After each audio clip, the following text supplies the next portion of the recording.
Hey guys, for today's quick tip tutorial, we're going to be looking at how to create a custom parameter menu from a list of channels. So,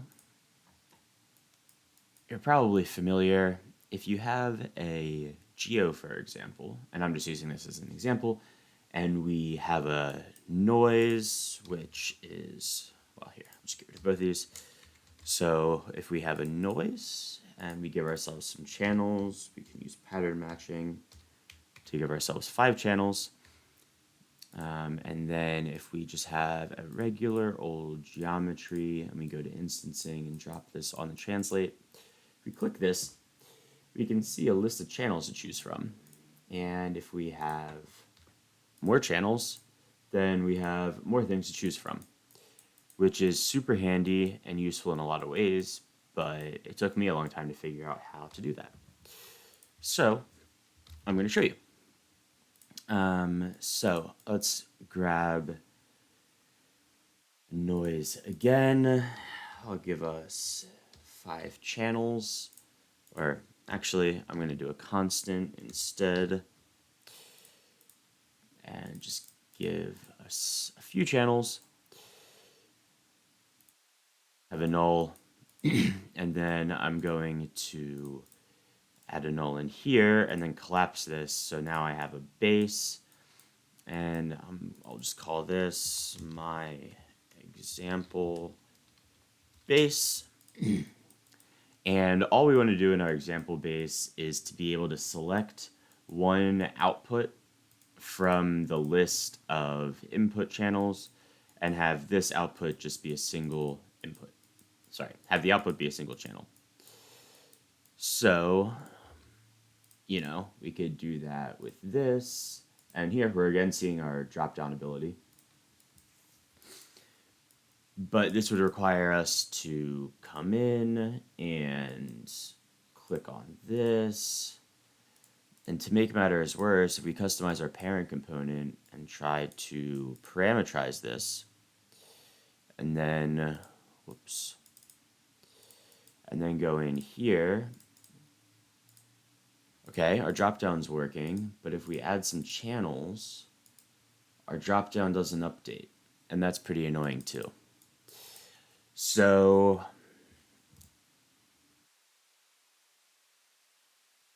if we just create this again,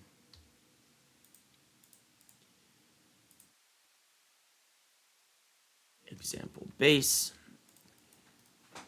what I'm going to do instead is create my own parameter. I'm going to call this channel. I'm going to set it to the string menu, add my parameter.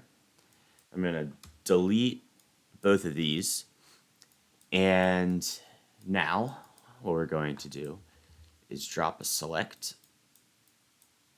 drop the in on the select, call the select chan names.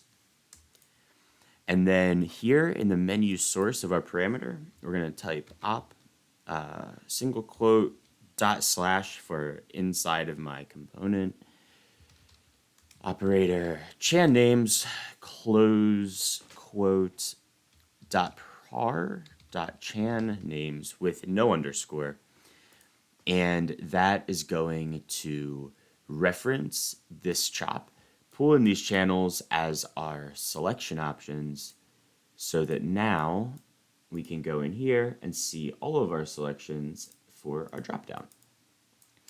A couple things to note. One is that you have to be referencing a select chop to be able to do this. So make sure that you do that. That's why I created a new select and dropped this in on it. So a lot of times if I'm having a parameter like this, I'll have a dedicated channel name select somewhere in my component. That will be my reference. And so that's one important thing to note. Another thing to note is even though we have this up, if I add a couple channels, and I guess I should in here have a select that I will drop my channel onto. And so now, there we go. That's working. I guess you can call this select one channel. But our dropdown is not automatically updating, right? So here, if I add more channels, we're not updating them. And if I remove channels, we're also not. So that becomes annoying and definitely not desired behavior. So you'll see that jumping in and out doesn't help, but if I turn cooking off and back on, that will reset. So what I'm going to do is create a super simple utility here that's going to watch our channel name operator and tell us if it changes, and if it changes, pulse our entire component. So to do that, I'm going to use a chop to dat. Just convert this chop to a dat. We can include names, but it doesn't really matter. And then I'm going to drop a dat execute and drop my chop to dat onto it. Table change is already toggled on, so we don't need the rest of this or this. And then on table change, all we're going to want to do is take our parent and turn allow cooking off, and then allow cooking back on.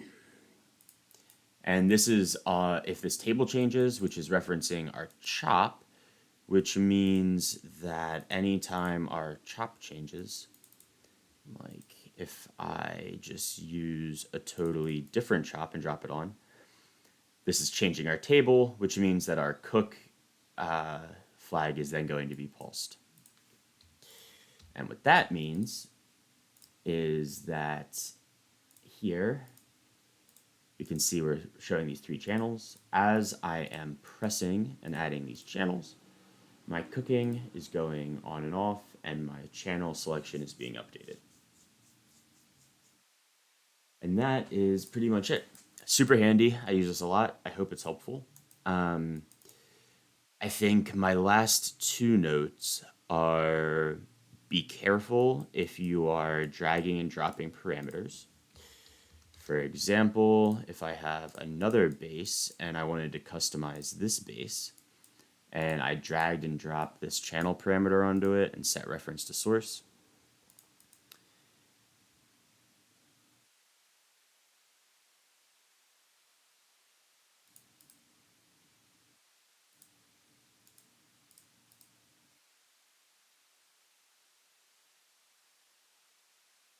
then while our first source is updating, or sorry, our first parameter source menu is updating, this one is not.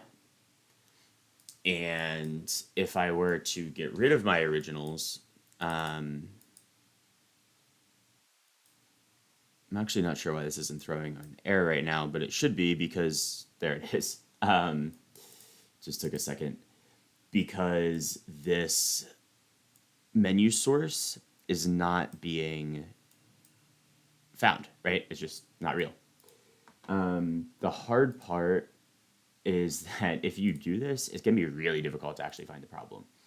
So in our script errors, we can see our error is a menu source channel. So, I mean, I guess that's an indicator, but I've spent hours and hours trying to find my error sources when it's just somewhere in my menu source. So be really careful about that, but otherwise, that should be pretty good. And hopefully this will be an easy and useful technique. So I will end here. I will say thank you to all of my Patreons. You guys have been great. It makes me just happy and inspired every day that you guys are enjoying what I'm doing. So I really appreciate it. And I will talk to you next time.